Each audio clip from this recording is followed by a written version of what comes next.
Nayo timu ya bururi ya arũme mathako-inĩ kana mũthako-inĩ wa volleyball nĩ rũgũrĩtio nĩguo kwambia meharĩria ma mbĩtĩka cia gĩtarũ kĩa Afrika kũrĩa magathaka na imwana cia bururi wa Egypt tariki 29 mweri ũyũ. Timu ĩno ĩrĩ na matanya ma kũhotana gĩkombe gĩkĩ gĩa gĩtarũ kĩa Afrika, ũhotani ũrĩa ũkũmahe mweke wa gũkorwo marĩ thĩinĩ wa mbĩtĩka cia thĩ yothe cia World Championships na ũndũ ũmwe na kwĩgatĩra tigiti wa gũthaka thĩinĩ wa ngucanio cia Olympics mwaka ũkĩte mũciĩ-inĩ wa Paris, Faranja. Team is all set. The team is in high spirits. That the individuals are very, very well honed and prepared.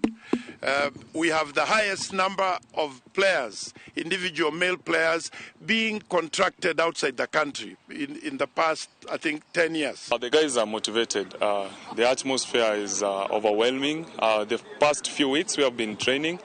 I think I like the tempo and the progression in terms of fitness and also training, and even their morale is also so encouraging. For now, our aim is to play good.